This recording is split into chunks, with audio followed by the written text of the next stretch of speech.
Hello दोस्तों, कैसे हैं आप सभी। उम्मीद करते हैं कि आप सभी बहुत ही अच्छे होंगे और अच्छे से तैयारी हो रही होगी।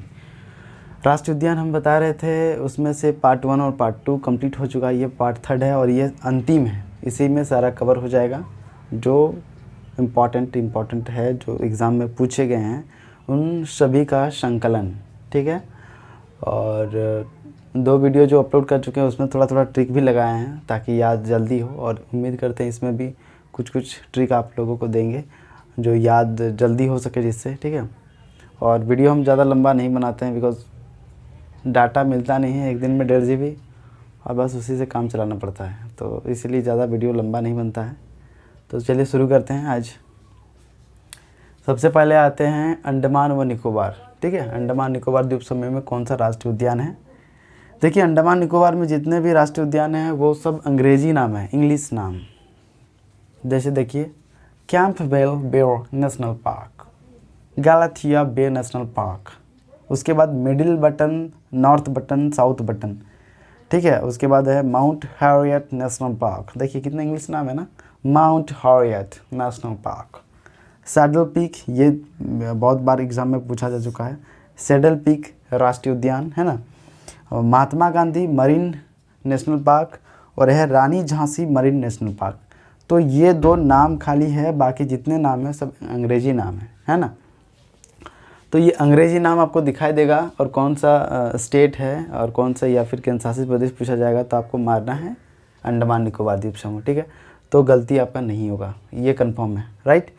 तो अंडमान निकोबार में सबसे इम्पोर्टेंट क्या है ना, ये सैडल पीक है ना, सैडल पीक राष्ट्रीय उद्यान। एंड उसके बाद महात्मा गांधी समुद्री राष्ट्रीय उद्यान, ये भी इम्पोर्टेंट है।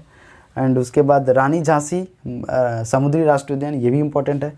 इसमें और एक ज़्यादा इम्पोर्टेंट क्या हो जाता है कि साउथ बटन राष्ट्रीय उद्यान, ये सबसे छोटा राष्ट्रीय उद्यान है। ओनली इसका एरिया कितना है पता है, ओनली इसका एरिया है 0.03 स्क्वायर किलोमीटर, 0.03 स्क्वायर किलोमीटर। तो इसलिए ये और ज़्यादा इम्पोर्टेंट है, सबसे छोटा है। अच्छा, हम पढ़ा चुके हैं कि सबसे बड़ा राष्ट्रीय उद्यान कौन सा है। तो आप लोगों को क्या करना है, कमेंट में जाके लिखना है कि कौन सा सबसे बड़ा राष्ट्रीय उद्यान है और वो कहाँ, कौन सा केंद्र शासित प्रदेश या फिर कौन सा राज्य में स्थित है। क्लियर। तो चलिए, ये अंडमान निकोबार द्वीप समूह कंप्लीट हो गया। अब आते हैं पश्चिम बंगाल। वेस्ट बंगाल नाम सुनते ही सुंदरबन मन में याद आ जाता है कि सुंदरबन वहीं पर है, राइट। सही बात है, सुंदरबन वहीं है। तो सुंदरबन राष्ट्रीय उद्यान, उसके बाद है गोरुमारा राष्ट्रीय उद्यान, सिंगलीला राष्ट्रीय उद्यान, नेवरा घाटी राष्ट्रीय उद्यान, बक्सा राष्ट्रीय उद्यान और जल्दपारा राष्ट्रीय उद्यान। इसको जल्दपारा या जल्दपारा बोला जाता है। ठीक है। तो सुंदरबन तो बिना ट्रिक के साथ याद रहेगा। सुंदरबन कहाँ ना, पश्चिम बंगाल। सुंदरबन कहाँ, पश्चिम बंगाल, वो तो याद है ही। अब आते हैं मुद्दे वाली बात करते हैं। गोरुमारा जो बंगाली है वो जानते होंगे। गोरू हम लोग भी बोलते हैं, गोरू बैल को बोला जाता है। ठीक है। गोरुमारा, तो मारा मतलब मारना, गोरुमारा। तो हो सकता है वहाँ क्षेत्रीय में कुछ ऐसा कुछ वहाँ पर कांड हुआ होगा, गोरुमारा, वहाँ कोई किसी गोरू को मारा जाता था, ऐसा कुछ हुआ हुआ, ऐसे ही कुछ कहानी है। तो इसीलिए शायद वहाँ नाम पड़ा होगा गोरुमारा। ठीक है।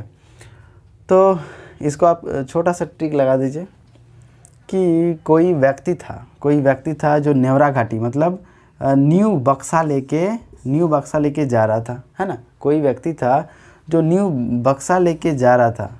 ठीक है। गोरू मतलब क्या, बैल उधर से सुंदरबन से एक बैल जो है निकला, जिस बैल का सींग था, है ना। सुंदरबन से एक बैल निकला यानी गोरू निकला, उस बैल के मस्तक से यानी माथे पर सींग था। तो ठीक है। तो क्या हुआ, उस सींग के डर से इसका जो पारा है, किसका पारा, उस व्यक्ति का जो नया बक्सा लेके जा रहा था, पारा गर्म हो गया कि नया बक्सा है, कहीं अगर मार दे तो मेरा बक्सा तो टूट जाएगा ना। तो इसीलिए वो व्यक्ति जो है वहाँ से भाग गया, है ना। उसका पारा भी गर्म हो गया, अरे भाई ये तो बैल छोड़ेगा नहीं हमको, है ना, लंबा लंबा सींग है इसका। तो ये उम्मीद करते हैं ये छोटी सी स्टोरी आपको याद करने के लिए हेल्पफुल होगा। ठीक है। तो सुंदरबन राष्ट्रीय उद्यान है, गोरुमारा राष्ट्रीय उद्यान, सिंगलीला राष्ट्रीय उद्यान, नेवरा घाटी राष्ट्रीय उद्यान, देन उसके बाद बक्सा राष्ट्रीय उद्यान और जल्दपारा राष्ट्रीय उद्यान या जलदपारा राष्ट्रीय उद्यान। क्लियर, यहाँ तक कंप्लीट हो गया। अब हम आते हैं मिज़ोरम। मिज़ोरम में 2 राष्ट्रीय उद्यान हैं। एक है मुरलेन राष्ट्रीय उद्यान और उसके बाद है फावंगपुई ब्लू माउंटेन राष्ट्रीय उद्यान। तो इसको आप कैसे याद करेंगे, इसका ट्रिक जैसे भी याद कर सकते हैं, याद कीजिए, है ना। मुरली पुई या फिर मिजोमुर या फिर मुरमिज, ऐसे याद कर सकते हैं फर्स्ट लेटर से। मिजोमुर पुई या फिर मिजोमुर फाओ, ऐसे याद कर सकते हैं। तो आप ऐसे ही जनरली याद कर लीजिए। कुछ चीज़ें ऐसी होती है जिन्हें बिना ट्रिक के साथ भी याद करना पड़ता है, बिकॉज नौकरी लेना है। जब नौकरी लेना है तो भैया तो करना पड़ेगा, कोई उपाय नहीं। चलिए अब आते हैं हरियाणा। हरियाणा में 2 राष्ट्रीय उद्यान है। एक है कालेसर राष्ट्रीय उद्यान और एक सुल्तानपुर राष्ट्रीय उद्यान, 2 ही हैं, है ना। सुल्तानपुर राष्ट्रीय उद्यान और कालेसर। सुल्तानपुर बहुत ज़्यादा फेमस है, सुल्तानपुर, है ना। तो दोनों को आप ऐसे ही याद कर लीजिए, कालेसर सुल्तान, हरियाणवी कालेसर सुल्तान। उसके बाद है मेघालय। मेघालय में है नोकरेक राष्ट्रीय उद्यान। ये बहुत बार एग्जाम में पूछा जा चुका है। नोक के बल पर मेघ को विजिट नहीं किया जा सकता है, बस नोक के बल पर मेघ को विजिट नहीं किया जा सकता है, ऐसे याद कर लिए। मेघालय में क्या है, नोकरेक राष्ट्रीय उद्यान। उसके बाद नागालैंड में है नतांगकी राष्ट्रीय उद्यान। तो नगा से नता, नगा नता याद हो जाएगा। उसके बाद है तेलंगाना, जो 2 जून 2014 को ये इस राज्य का निर्माण हुआ है ना। तेलंगाना में क्या क्या है, कासु ब्रह्मानंद रेड्डी और महावीर हरिना राष्ट्रीय उद्यान और मृगवानी राष्ट्रीय उद्यान। इसको आप कैसे याद करेंगे, देखिए साउथ में ब्रह्मानंदन का आप लोग नाम सुने होंगे, जो कॉमेडियन है, हर मूवी में, साउथ मूवी में थोड़ा हंसाता है पूरा। तो हालांकि वो उनका ये ना वो नहीं है, ये जो आप नाम देख रहे हैं कासु ब्रह्मानंद रेड्डी, ये आंध्र प्रदेश के फॉर्मर चीफ मिनिस्टर थे, मतलब पूर्व के मुख्यमंत्री थे और राज्यपाल और होम मिनिस्टर भी रह चुके हैं। तो उन्हीं के नाम पर ये राष्ट्रीय उद्यान पड़ा है। लेकिन हम लोग को अभी याद करना है ना, इसलिए मस्तिष्क में किसको डालना है, साउथ के वो कॉमेडियन को, उनको डालना है। तो कैसे डालेंगे, वो ब्रह्मानंद रेड्डी टकला है पक्का। ब्रह्मानंद क्या है, टकला है।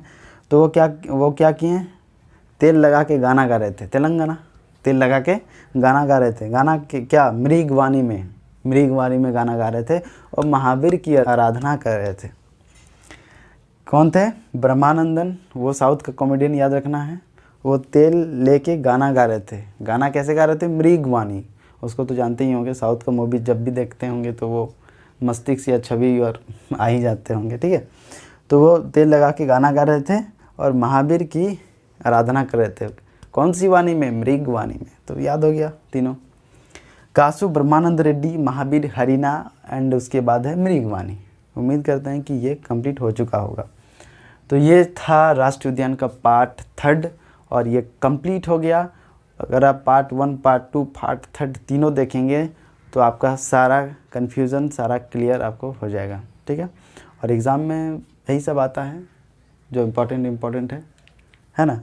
तो हम आज सब तो कंप्लीट हो चुका है। हम कुछ क्वेश्चन आप सभी से पूछना चाह रहे हैं, जो कमेंट में लिख के बताना है। तो चलिए, सब तो पढ़ा चुके हैं, एक ऐसे ही रैंडमली पूछ रहे हैं। आप लोग ये बता दीजिए कि नागरहोल राष्ट्रीय उद्यान कहाँ स्थित है, कमेंट में लिख के बताना है। नागरहोल राष्ट्रीय उद्यान कहाँ स्थित है, कमेंट में लिख के बताना है। और भारत का सबसे बड़ा राष्ट्रीय उद्यान, उसका एरिया कितना है, वो भी कमेंट में लिख के बताना है। उसका नाम भी बताना है और एरिया भी बताना है, ठीक है। तो आज का वीडियो यहीं पर समाप्त करते हैं। डाटा नहीं होने की वजह से थोड़ा छोटा वीडियो बनाना पड़ता है ना। चलिए मिलते हैं अगली वीडियो में, तब तक के लिए मस्त रहिए, चुस्त रहिए और तैयारी करते रहिए, ठीक है।